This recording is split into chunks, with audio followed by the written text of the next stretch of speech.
Okay, so here's this post. The Rule of Reasonable by Muthulan.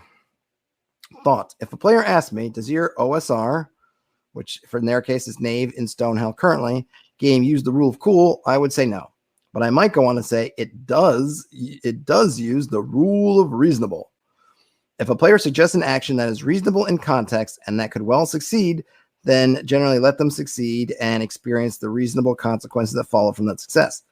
If a player suggests an action that is possible but unlikely in context, have them make a roll of some kind. In their case, in Knave, they give them a standard save using a relevant ability score where a normal 1 hit die person would have a 25% chance. Thoughts? Is this consistent with how you work? I mean, the rule reasonable, I feel like, is just the rule of playing old school OSR games. I mean, that's kind of it. If you figure out it's reasonable, and I mean, I would say for the first one, hey, if it's reasonable, yeah, it's reasonable. And then what are the pressures? It's reasonable, and there's no time, no constraints, no pressure on success. Then yeah, let it run. The more pressure they might be under success, the more I might think about having them roll. If they don't, then take extra steps to mitigate it. So, for instance, if they're climbing a rope up to the treehouse in their backyard, I'm not going to make them roll for it.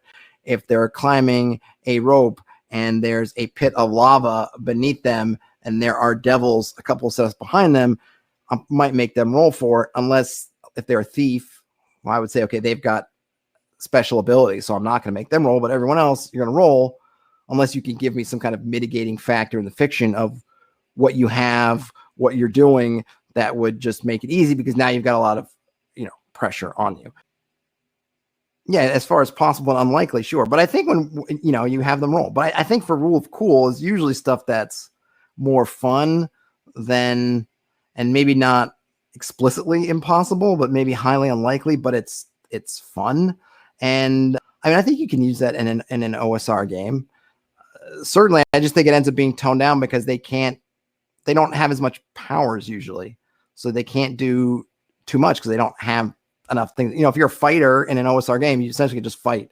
So yeah, you could do stuff like I swing on the chandelier, sure, but you swing on the chandelier, great, but you can't chain together the events of, well, I'm going to use this ability and then tie it in with this ability and add this ability to do some kind of craziness, because you don't have them. I mean, even wizards and things have only so many spell slots. There's just generally, you don't have to me, when the rule of cool sometimes gets outrageous in both good and bad ways, is where you have all these different abilities and you find these weird synergies in the moment that work. And in OSR game, you tend not to have as much of that ammunition to make those things happen, so you don't have to worry about it so much. But that's me. Let's see. So I don't have particularly a rule of coolness for OSR, other than my general thing. When I did a video on that a while back, is I want folks to invest in it. So in a 5th edition sense, I like the idea of tying inspiration dice to rule of cool. So you want to do something that's above and beyond that we're all acknowledging is kind of a stretch of everything, then spend an inspiration die to get it. The nice thing about that is inspiration, it's a mechanic that's already in the game, which doesn't have a lot of uses, frankly. This is another use for it, which I think is helpful. It also means that players can't stockpile them. You can only have, I think you're only supposed to have one at a time. So on a given session, how many inspiration dice are you going to blow through? Maybe you get 2, depending on your GM, how often they're doing it. But if you're generally only going to get once a session, that means you're going to have to figure out, if you want to save it for rule of cool, you got to save it. And then of course you can't use it for advantage. You can't use it for some other things. So I like that. It's kind of tied to a currency. In an OSR kind of game where we don't have inspiration, they already kind of give you the tools.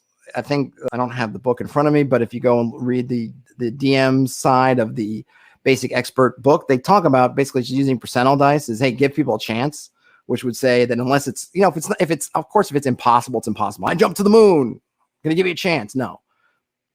But if it's like, well, they were super lucky they could do it, then give them a chance, right? And that could mean essentially saying, when you can't figure out the right ability or nothing seems right, you don't want to make it just a strength check. You don't want to do this. You could just say you have a 2% chance of making that jump or doing that thing, and you just roll the dice. And they roll a D100 and hey, or 2D10s, whatever percentile, and they either get it and they make the jump or they don't, and whatever happens because they missed the jump happens.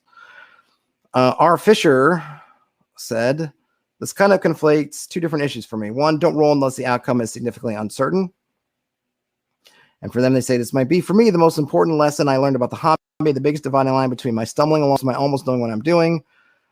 Although it is moderated by the idea from the Rhesus companion. Hey, you can check out the Rhesus video I did if you're interested in that, though I didn't cover the companion.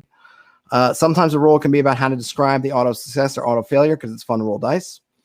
2, always give an idea a chance of working if it is cool. Typically, I run a more grounded game where cool does not override reasonable. For rule 1 and 2, though, it depends on the game. When I'm running 2, it's about rolling for an eye, everything, and the rule of funny. Yeah, that makes sense.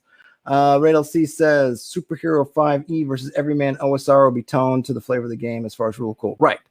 So if you're essentially just a slight upgrade on a peasant, what's cool in that context is vastly different than if you're Spider-Man. Yeah, I feel like the Muthulan might not exactly get what rule of cool is, because you can have both the rule of reasonable and the rule of cool. They're not mutually exclusive, but it's not a bad conversation to get into. Rule of cool is definitely one of those things that divides people. I don't like the evangelists who just say, well, you just make it happen because it's cool. I think if you're going to do rule of cool, it should fit the setting and the tone. I don't care if I've established that there's black powder and that something else. That doesn't mean that I want players to build rockets.